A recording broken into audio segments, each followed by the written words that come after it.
आज की इस वीडियो में आपको मोस्ट इंपोर्टेंट ऑब्जेक्टिव पढ़ाने वाला हूं। ऐसे ऑब्जेक्टिव जो पिछले वर्ष के पेपर में आ चुके हैं। यहाँ पर आप देख सकते हो मेरे पास बोर्ड परीक्षा 2017 का पेपर है। ये पेपर से हम विकल्प पढ़ेंगे। ये विकल्प आपको छमाही परीक्षा, वार्षिक परीक्षा, हर परीक्षा के लिए मोस्ट इंपोर्टेंट होते हैं। इससे इंपोर्टेंट विकल्प आपको मिलने ही नहीं वाले। मोस्ट इंपोर्टेंट ऑब्जेक्टिव हम पढ़ रहे हैं। मोस्ट इंपोर्टेंट ऑब्जेक्टिव यहाँ पर आप देख सकते हो। पहले यहाँ पर देखो, उचित विकल्पम चिदवा लिखत। पहला, महेंद्र में कौन सी संधि है? तो महेंद्र महेंद्र में होती है भैया कौन सी गुण संधि होती है। यहाँ पर गुण संधि की पहचान क्या है? अगर छोटा ए की मात्रा है या छोटा ओ की मात्रा तो वहां पर गुण संधि होगी। महेंद्र में गुण संधि होगी। निस्धन छल, निस्धन छल में कौन संधि होगी? तो निश्छला होगी, है ना। सा सा यहाँ पर आदर्श सा हो जाएगा और छला का हो जाएगा छला, है ना। तो निस्धन छला में हो जाएगा निश्छला। अगला, विसर्ग संधि का उदाहरण क्या है? ग नंबर आपका विसर्ग संधि का उदाहरण क्या है? तो मनोरथा। विसर्ग संधि का उदाहरण यहाँ पर क्या है आपका? मनोरथा है। क्या है? मनोरथा। विसर्ग संधि का उदाहरण आपको मनोरथा है। जगदीश का संधि विच्छेद करना। जगदीश तो जगत धन ईश, व्यंजन संधि होगी यहाँ पर। जगत धन ईश, जगत धन ईश, व्यंजन संधि। कंफ्यूज देखो, यहाँ पर जगत धन ईश और यहाँ पर जगत धन ईश है, लेकिन यहाँ पर बड़ी ई की मात्रा, इसलिए यहाँ पर हम जगत धन ईश लगाएंगे। क्लियर? व्यंजन संधि जगदीश में। अगला, अधोलिखितेषु अव्ययम अस्ति। इसमें से अवयव कौन सा है? कथा अवयव है क्या? नहीं है। करोति भी नहीं है। कदा अवयव है। कदा, यदा, कदा, ये अवयव होते। क्या होते? ये अवयव होते। अवयव क्या है यहाँ पर? यदा, कदा यहाँ पर हमारा क्या है? अवयव है। अगला, द्विगु समास का उदाहरण क्या है? द्विगु समास किसको बोलते हैं? जिसमें शुरू वाला शब्द संख्यावाचक होता है। जैसे कि त्रि, त्रि यहाँ पर एक संख्या है ना, तीन। त्रि का मतलब होता है तीन। त्रि, है ना। त्रिभुवन द्विगु समास हो जाएगा।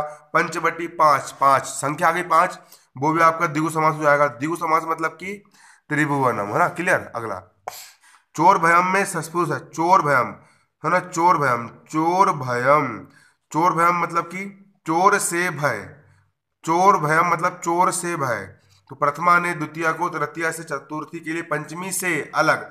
चोर से भय, पंचमी से, पंचमी में भी से आता है और चोर में भी से आता है, तो यहाँ पर पंचमी तत्पुरुष होगा आपका। अगला, परोपकार का समास विग्रह करना है। तो परोपकार का समास विग्रह क्या होगा? परोपकार, परोपकार, परोपकार का समास विग्रह यहाँ पर क्या होगा आपका?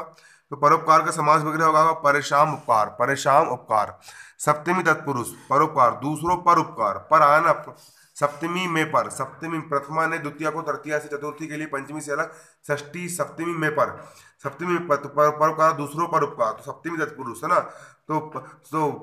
पर की सप्तमी परेशान और उपकार है। इसका क्या आएगा? परेशान उपकार आएगा इसका आंसर, परेशान उपकार। अगला, निर्धना इत्मीना से पहले निर्धन उपसर्ग क्या है? निर्धन उपसर्ग किसको बोलते? शुरू में जोड़ने वाले को उपसर्ग बोलते हैं। जो शुरू में जोड़ते हैं उनको हम क्या कहते हैं? उसको उपसर्ग कहते हैं। शुरू में जोड़ने वाले को हम क्या बोलते हैं? उपसर्ग कहते हैं। शुरू में जोड़ने वाले को हम उपसर्ग कहते हैं। तो निर्धन में कौन सा उपसर्ग है? निर्धन में नीर उपसर्ग है। क्या उपसर्ग है? नीर उपसर्ग है। निर्धन में नीर उपसर्ग है। क्लियर है? अगला, अधोलिखित ऐसे उपसर्ग अस्ति। इनमें उपसर्ग क्या है? उपसर्ग तो भैया यहाँ पर सम उपसर्ग है। सम उपसर्ग, सम धन मान बराबर सम्मान, है ना। सम उपसर्ग, क्या उपसर्ग है यहाँ पर? सम आपका उपसर्ग है। यहाँ पर उपसर्ग क्या आपका? सम उपसर्ग है। अब अगले यहाँ पर देख सकते हो आप प्रश्न क्रमांक 3।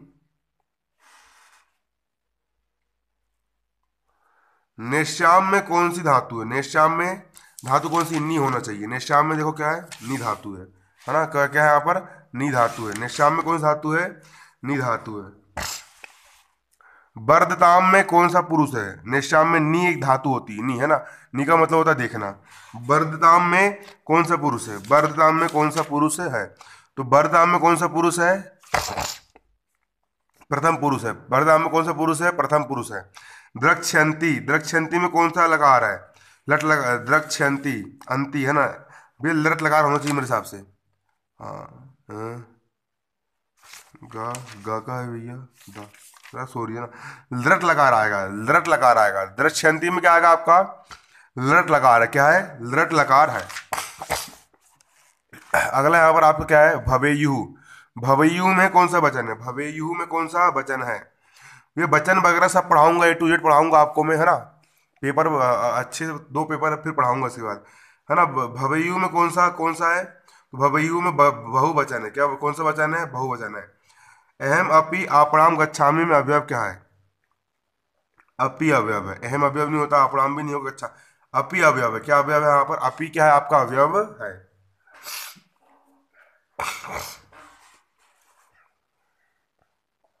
आपको प्रत्यय बताना है, तो भैया याद रखना, प्रत्यय हमेशा लास्ट में जुड़ता है। प्रत्यय हमेशा कहाँ पे जुड़ता है? लास्ट में जुड़ता है। प्रत्यय कहाँ पर जुड़ता है? जितनी भी आपकी संस्कृत ग्रामर व्याकरण वगैरह है ना, उससे सिर्फ विकल्प बस आते हैं, है ना। संस्कृत ग्रामर से जो आपके 20-25 नंबर के विकल्प होते हैं, वो आपके ग्रामर से ही आते हैं। तो गुणवान में कौन सा प्रत्यय है? यहाँ पर हमारा बन रहा है गुणवान में कौन सा प्रत्यय है? वान लगा है, तो जहां कहीं पर भी लास्ट में वान होगा, मान होगा, तो वहां पर हमेशा मतु प्रत्यय होता है, याद रखना। लास्ट में अगर चरित्रवान, गुणवान, वान हो या मान हो, वहां पर मतु प्रत्यय होगा। मान आ गया, सेब मान, मान, मान आ गया यहाँ पर, सेब मान, सेब मान, है ना। लास्ट में अगर मान है, मानहा, तो वहां पर हो जाएगा शानच प्रत्यय। बालिका में टाप प्रत्यय है, कौन सा प्रत्यय है? टाप प्रत्यय, याद रखना। बालिका लड़की, लड़की बकरी हो गया, बालिका हो गया, तो ये टाप प्रत्यय होगा। क्या होगा यहाँ पर? टाप प्रत्यय होगा। अगला शत्र प्रत्यय, शत्र प्रत्यय लास्ट में अगर ना जुड़ा है तो वहां पर शत्र प्रत्यय होता है ना। शत्र प्रत्यय क्या होता है? लास्ट में अगर ना जुड़ा तो वहां पर कौन सा शत्र प्रत्यय है ना। तो घा का जाएगा यहाँ पर हसन, गुड़िन कुछ नहीं होता है ना, हसन, हसन आएगा इसका उत्तर। सत्र प्रत्यय का उदाहरण क्या है यहाँ पर? आपका हसन है। अगला खालिस्तान किल मनुष्याणाम देवतानाम देवतम, माता, माता किल मनुष्याणाम देवतानाम चा देवतम, माता आएगा इसका उत्तर। अगर यहाँ पर जो खालिस्तान आपके है ना जी, आपके जो पाठ है ना, पाठ के अंदर खालिस्तान बन के आते हैं। उसके बाद यहाँ पर जो प्रश्न उत्तर भी आपके पाठ के अंदर के बन के आते हैं। उसके बाद फिर यहाँ पर आप कारक रचना लिखने के लिए आती है। कवि की द्वितीय विभक्ति, तो कवि की द्वितीय कविम, कवि, कवीन। साधु की चतुर्थी विभक्ति, साध्वे, साधुभ्याम, साधुभ्य। राम की तृतीय विभक्ति, तो रामेण, रामाभ्याम, रामय। यहाँ पर आपको याद करना है संस्कृत के, क्लियर। विभक्ति और वचन लिखने के लिए आते हैं। फिर आप पढ़े जो गद्यांश लिखने के लिए आपको पेपर में आएंगे। तो भैया तीन दिए रहते, तीन में से कोई दो करना पड़ता है, तो इसको उत्तर इसे ढूंढ के लिखना है, इसको उत्तर भी आपको इसे ढूंढ करके लिखना है। इसके बाद फिर यहाँ पर देखिए, यहाँ पर क्या आता है आपको? पद्यांश आते हैं, इसके उत्तर इसे ढूंढ के लिखना है। यहाँ पर इसके उत्तर भी इसे ढूंढ के लिखना है। इस प्रकार से होता है। फिर यहाँ पर आपको कोई दो करना होता है, फिर सही जोड़ी करने के लिए आएगी, सही जोड़ी अच्छे से कर देना।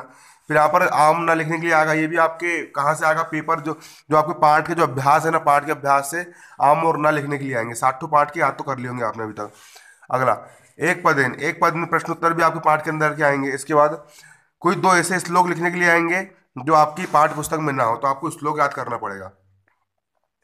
फिर प्रार्थना पत्र, अवकाश के लिए प्रार्थना पत्र आएगा, मैंने यूट्यूब पर पढ़ा कर डाल चुका हूँ, आप लोग फिर से देख सकते हो। फिर यहाँ पर आपका निबंध, अशुद्ध वाक्य को शुद्ध करने के लिए आएगा, अशुद्ध वाक्य को शुद्ध करने के लिए आएगा, उसको गलत वाक्य को शुद्ध करना पड़ेगा। इसके बहुत सारे नियम होते हैं, उसको विस्तार में समझाना पड़ेगा हमको। अभी आप जैसे तैसे तैयारी कर लो, फिर वार्षिक में अच्छे से पढ़ाऊंगा मैं आपको, पूरी संस्कृत पढ़ा डालूंगा। अभी 2 महीने हमारे पास। आज तो आप अच्छे से पेपर दो, आज का देखो, फिर आज सुबह 100 नंबर लेकर के आना है। फिर कथाक्रम संयोजन करने के लिए आता है, आपके जो पाठ है ना, साथ के साथ पाठ, उनकी जो कहानी, उनकी कहानी आपको ऊपर नीचे आगे पीछे दे करके लिख देगा वो। आपको एक तरफ से उसको जमा करके लिखना पड़ेगा कि भाई सबसे पहले कौन सी घटना हुई, फिर उसके बाद क्या हुआ, फिर उसके बाद क्या हुआ। मम दुग्धम रोस्ते, मम दुग्धा रोस्ते आएगा। नृप विप्रम धनम धने, है ना, धनाया जाएगा। यहाँ पर किसी कोई चीज दो तो वहां पर धनाया जाता है ना।